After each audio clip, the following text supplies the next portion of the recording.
Mas a serpente, mais sagaz que todos os animais selváticos que o Senhor Deus tinha feito, disse à mulher: é assim que Deus disse: não comereis de toda a árvore do jardim? Respondeu-lhe a mulher: do fruto das árvores do jardim podemos comer, mas do fruto da árvore que está no meio do jardim, disse Deus: dele não comereis, nem tocareis nele, para que não morrais. Então a serpente disse à mulher: é certo que não morrereis, porque Deus sabe que no dia em que dele comerdes, se vos abrirão os olhos, e como Deus sereis conhecedores do bem e do mal. Vendo a mulher que a árvore era boa para se comer, agradável aos olhos, e árvore desejável para dar entendimento, tomou-lhe do fruto e comeu, e deu também ao marido, e ele comeu. Abriram-se então os olhos de ambos, e percebendo que estavam nus, cozeram folhas de figueira e fizeram cintas para si.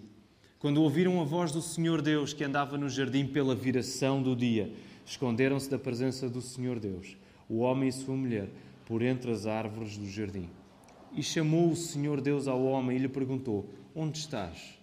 Ele respondeu: ouvi a tua voz no jardim, e porque estava nu, tive medo e me escondi. Estamos de pé, vamos aproveitar o momento para nos saudarmos, cumprimentarmos uns aos outros, virando para o lado, para trás, para a frente, com as devidas precauções e distâncias.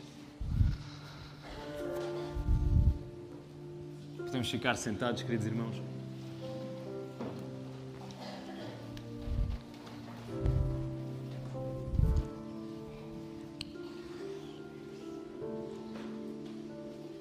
O sermão desta manhã, quero afirmar que com Deus, viver a sério é dar o peito às balas. Eu sei que é um título de sermão um pouco arriscado. Sobretudo se estivéssemos no Brasil, seria ainda mais arriscado de ter este título de sermão. Mas de facto há um elemento na palavra que não nos deixa ficar indiferentes a uma chamada que é de entrega total. Nós darmos tudo, não ficarmos enredados em nós próprios, mas entregarmos o nosso peito, abrirmos o nosso peito de facto às balas, à nossa condição absolutamente necessitada perante o nosso Deus. E quero ver convosco que o modo natural como lidamos com os nossos erros é a fuga. A maneira mais normal, mais imediata como nós lidamos com as nossas falhas, com os nossos pecados, é fugir. É isso que nós lemos agora em Adão, neste verso 10, onde vamos estar particularmente concentrados. Deus acaba de chamar Adão e pergunta: onde estás? E Adão responde: ouvi a tua voz no jardim e porque estava nu, tive medo e escondi-me. E de facto nós vemos esta tendência em Adão de fugir do erro que ele fez, de tentar encontrar no seu discurso alguma explicação plausível que pudesse aliviar o peso da sua culpa. E por isso nós vivemos mais preocupados em fugir dos efeitos do nosso pecado, nós vivemos mais preocupados em fugir dos efeitos, dos erros que cometemos, efeitos esses que nós já sentimos sobre nós, e menos preocupados em assumir a nossa própria culpa.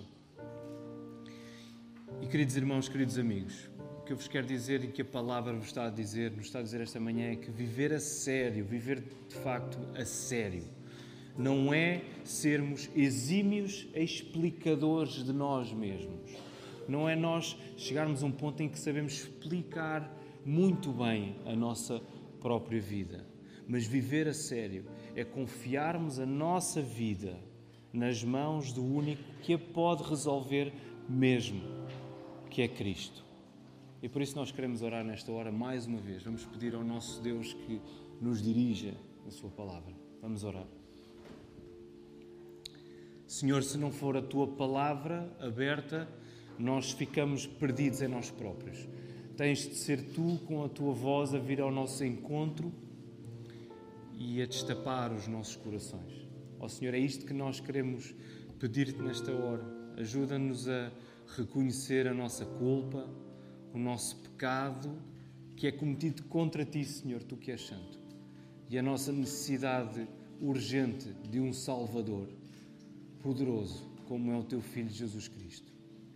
Ajuda-me a pregar, Senhor, dá-me as palavras certas, que aquilo que, Senhor, eu esteja a dizer seja a Tua palavra e não a minha.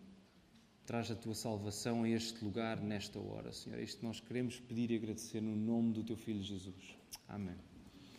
Estamos entusiasmados hoje, acabamos de presenciar batismos e não há coisa mais alegre do que essa, de nós vermos simbolizado na água aquilo que Deus fez na vida da Rita, na vida do Pedro, chamando-os de uma vida antiga sem Cristo para uma vida nova agora com Ele. Nós estamos muito alegres por isso. Quero recuar um pouco até ao versículo 7. Nós estamos numa série de sermões que trata essencialmente deste capítulo 3 do livro de Gênesis, o capítulo em que o pecado entra no mundo, em que a queda entra, em que há uma separação entre Deus e o homem. E agora quero recuar um pouco até ao versículo 7. Coloquem novamente os vossos olhos no versículo 7, por uns instantes.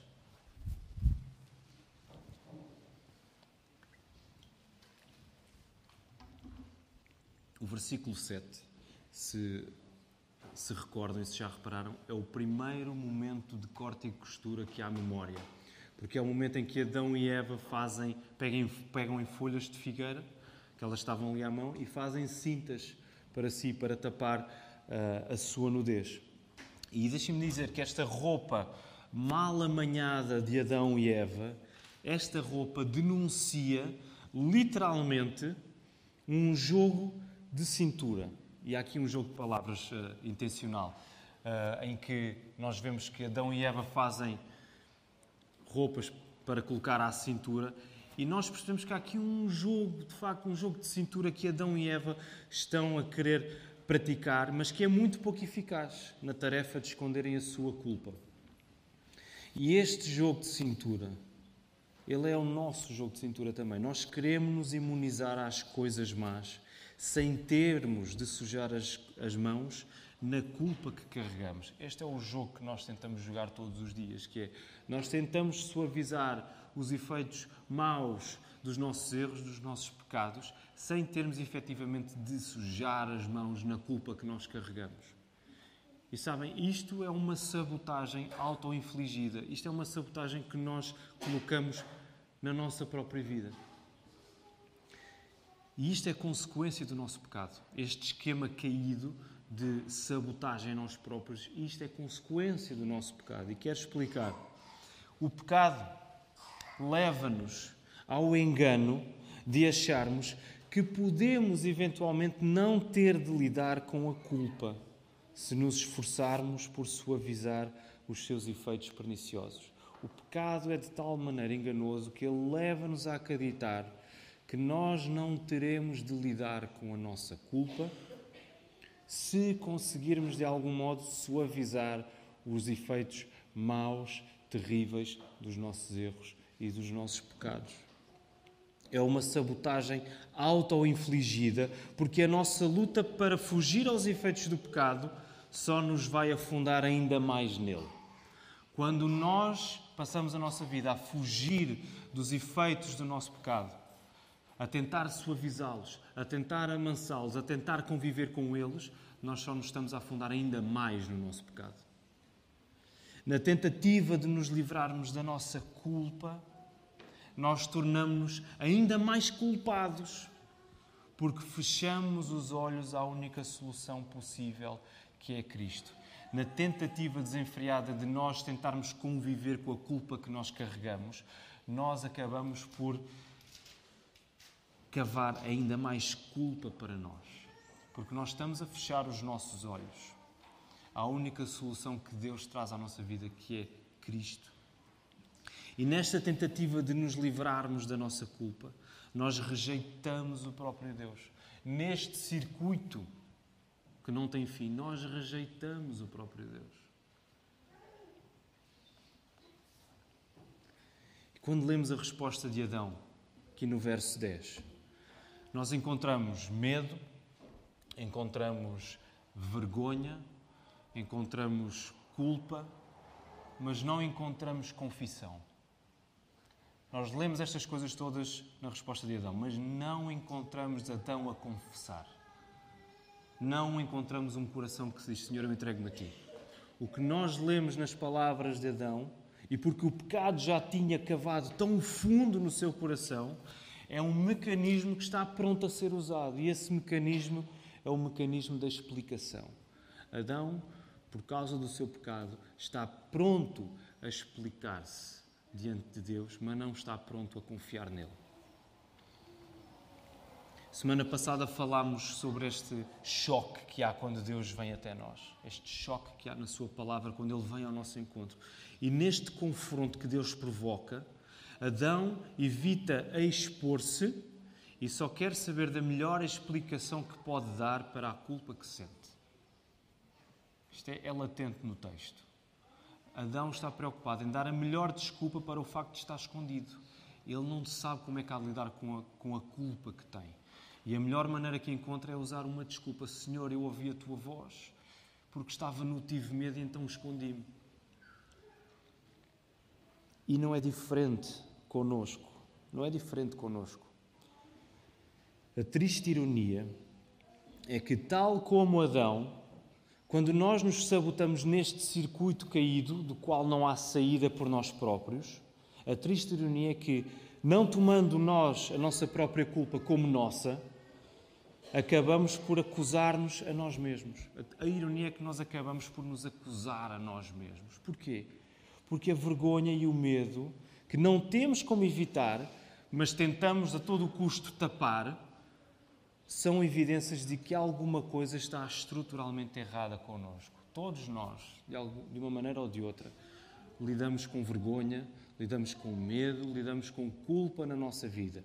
E todos nós, de alguma maneira, tentamos evitar isso, tentamos lutar contra isso, tentamos esconder isso, tentamos viver acima disso e não conseguimos lidar com o peso que isso representa para as nossas vidas. Nós precisamos perceber que tudo isso que nós identificamos em nós são evidências de que há alguma coisa estruturalmente errada connosco, tal como havia com Adão.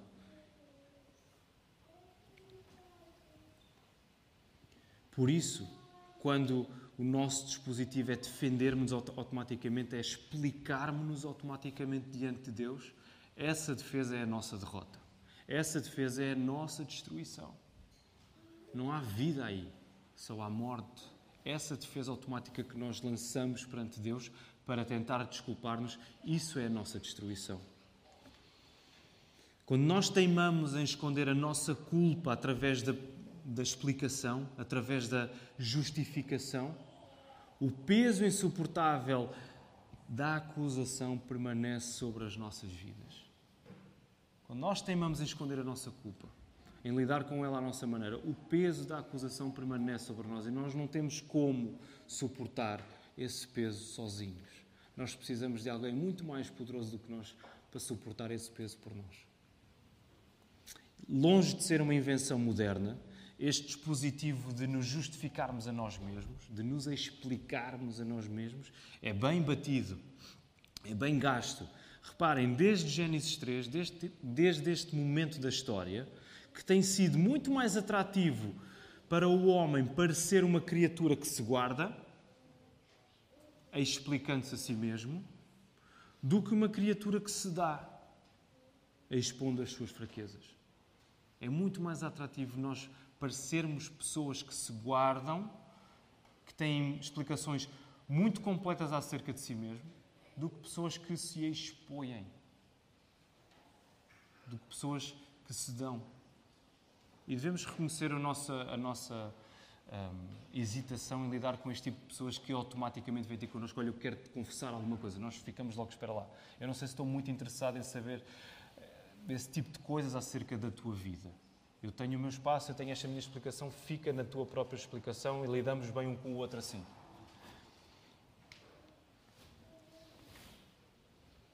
Creio que esta é uma verdade. Aliás, nós somos exímios, voltando ao início do sermão, nós somos exímios a acumular narrativas e explicações para escondermos as nossas fraquezas.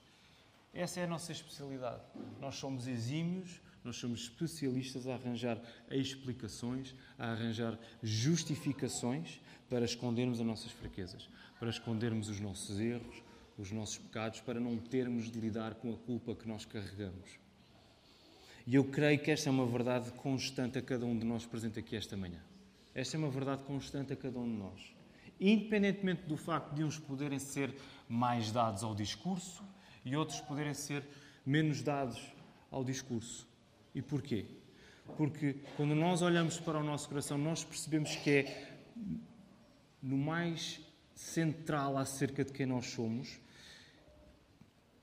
que a criação das nossas próprias explicações acontece. É no nosso coração que essa criação das nossas justificações, das nossas explicações, das nossas narrativas acontece.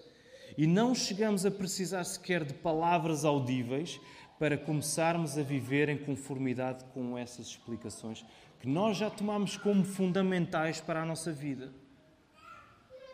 Porque esse discurso já está escrito no nosso coração. Esse discurso já se encontra escrito no nosso coração.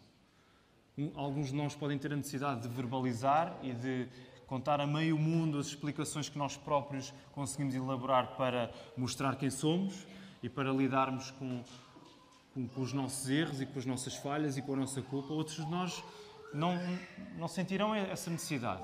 Mas o mais importante é que esse discurso de engano já está escrito no nosso coração. E nós já tomamos isso como a coisa mais fundamental acerca de quem nós somos, para vivermos em conformidade com isso. A nossa própria explicação, por causa disso, a nossa própria explicação da nossa culpa, torna-se o nosso Deus e a nossa salvação. Essa explicação torna-se aquilo a que nós nos vamos agarrar para nos sentirmos melhor, aquilo que nós nos vamos agarrar para conseguirmos suportar o peso. Isso vai se tornar o nosso Deus, isso vai se tornar o nosso ídolo, vai se tornar a nossa salvação. E por isso eu quero perguntar esta manhã, até que ponto é que a tua vida toda, até aqui, não tem sido uma grande narrativa bem explicada por ti mesmo, para não teres de lidar verdadeiramente com ela? Até que ponto é que não tens vivido a tua vida de uma maneira tão bem explicada por ti que tu não tenhas de lidar com ela, não tenhas de lidar com os podres dela, com o peso que tu carregas na vida que levas? Até que ponto é que a tua vida não tem sido uma sabotagem constante a ti mesmo? E nós podemos comprovar esta sabotagem na maneira como, corrompidos pelo pecado, nós reagimos à palavra de Deus. Já vimos isso no exemplo de Adão. Adão reage negativamente quando ouve a voz de Deus no jardim. Ele esconde-se, ele retrai-se, ele fecha-se. A nossa primeira reação à palavra é de atrito, é de incómodo, é de repulsa, é de rejeição. Porque a palavra inevitavelmente confronta e coloca a nu a nossa desobediência. E por isso nós reagimos mal, naturalmente.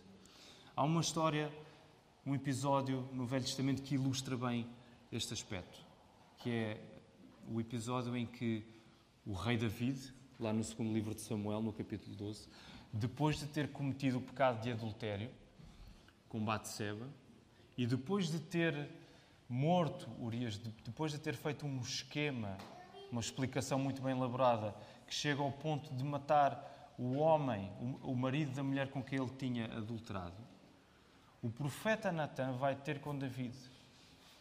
E vai ter com David e conta-lhe uma história. Dá-lhe uma ilustração para David perceber o seu pecado. Mas David percebe mal a história, ele percebe mal a ilustração. E aquela história que deveria imediatamente convencer David do seu pecado, serviu, ao invés, para mostrar que o seu coração estava ainda mais endurecido do que ele pensava. Ao ponto de próprio David ignorar a sua culpa, ignorar o seu pecado e ouvir a história. Era uma história acerca de um homem que tinha sido injusto para com outro homem. Em vez de dar uma ovelha sua, foi buscar a única ovelha do outro para sacrificá-la, quando ele tinha uma grande quantidade de ovelhas. E David fica irado, fica maluco. Então, mas este homem que tem tudo vai pedir a única ovelha do vizinho e vai entregá-la. Esse homem deve pagar, e já.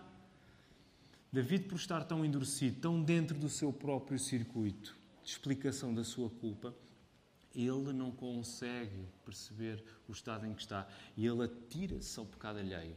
Ele vai atrás do outro em vez de fazer mira a si próprio. Em vez de dar o peito às balas, ele atira as balas contra o outro. Ele coloca o outro à sua frente, como escudo humano. Foi preciso, por isso, que uma voz externa lhe desse a explicação certa. Foi por isso que a palavra de Deus, através de Natan, chegasse a David e dissesse: olha, tu és esse homem. Esse homem que tu queres dizimar, tu és esse homem. Foi preciso uma voz de fora para furar este esquema corrompido.